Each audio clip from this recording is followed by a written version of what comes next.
Hello बच्चों, कैसे हैं आप सब। I hope you all are fine. बच्चों, आज मैं आपको कुछ नया सिखाने जा रहा हूं जिसको हम लोग कहते हैं बाइनोमियल अप्रोक्सीमेशन। तो बाइनोमियल अप्रोक्सीमेशन बेसिकली निकलता है बाइनोमियल थ्योरम से।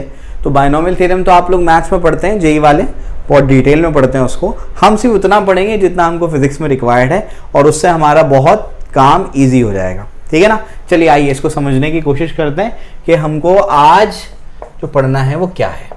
ठीक है, बड़े गजब की चीज होती है ये बाइनोमियल अप्रोक्सीमेशन। तो बड़े काम की चीज है, अपने को बहुत काम आता है और डेरिवेशन में भी काम आएगा और उसको आप अप्लाई भी कर सकते हो कैलकुलेशन के लिए। मैं समझाता हूं कैसे होता है।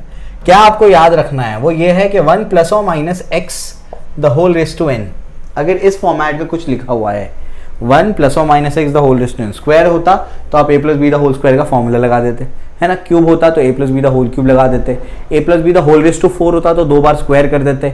5, 6, 100, 200, 1000 होगा तो क्या करोगे, तब तो मुश्किल होगी। तो ऐसे टाइम पे अपन क्या करते हैं, इसको अप्रोक्सीमेटली लिखते हैं 1 + or - nx।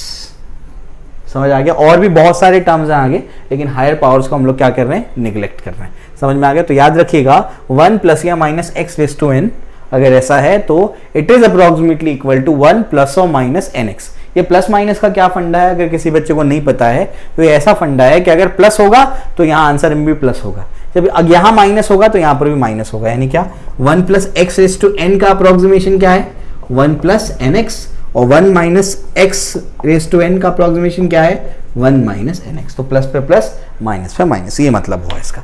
ठीक है, क्लियर है। इसमें कंडीशंस याद रखेंगे आप लोग। कंडीशन ये है कि x must be very very less than 1, ये कंडीशन है। एंड n जो है, n का जो वैल्यू है वो पॉजिटिव भी हो सकता है, नेगेटिव भी हो सकता है और फ्रैक्शन भी हो सकता है। n कुछ भी हो सकता है, पॉजिटिव पावर हो, नेगेटिव पावर हो या फ्रैक्शन हो, कुछ भी हो, आप इसको अप्लाई कर सकते हैं। बात समझ में आ गई, क्लियर है।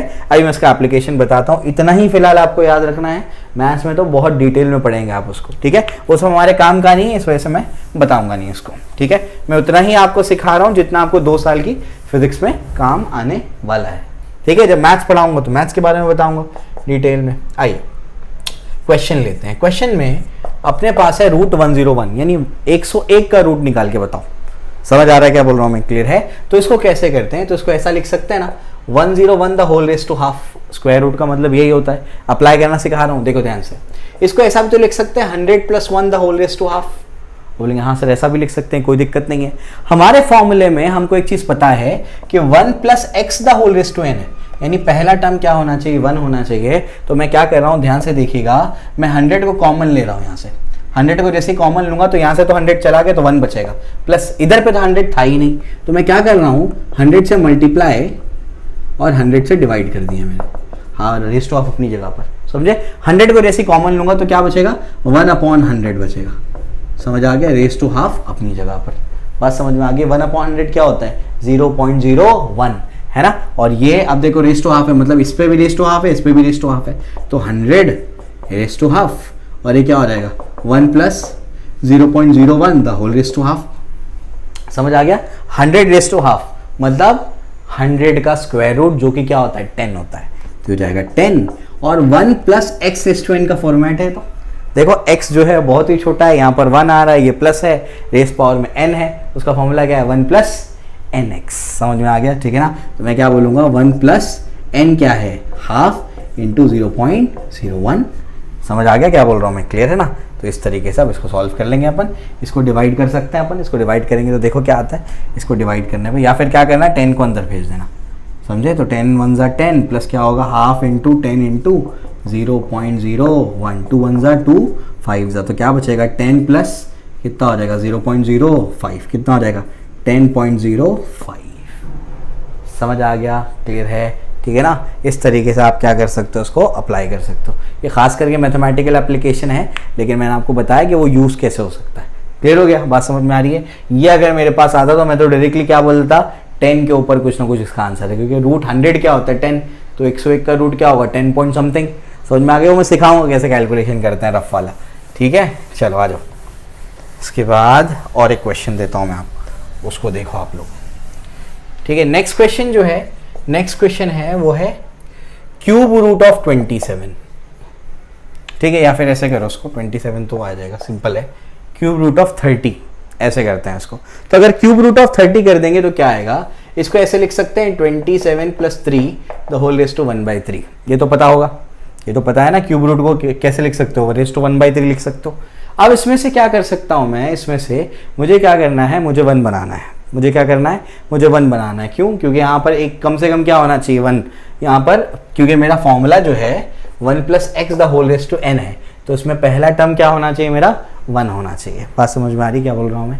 ठीक है। आप बोलेंगे सर ऐसा ही क्यों लिखा मैंने, ऐसा इसलिए लिखा क्योंकि यहाँ पर क्यूब रूट है और यहाँ पर मैं क्या कर सकता हूँ, 30 के बिल्कुल नज़दीक वाला क्यूब कौन सा है, 27। 3 का क्यूब होता है 3 3 9, 9 3 27, इस वजह से ऐसा लिखा है। ठीक है ना। तो अब मैं क्या करता हूँ, यहाँ से 27 को कॉमन ले लेता हूँ। जैसे ही 27 को बच्चों कॉमन लूंगा तो क्या बचेगा, 1 प्लस, यहाँ पर तो 27 था नहीं, तो 27 से मल्टीप्लाई किया, 27 से डिवाइड किया, 27 कॉमन गया, 3/27 द होल रेज़ टू क्या आएगा, 1/3।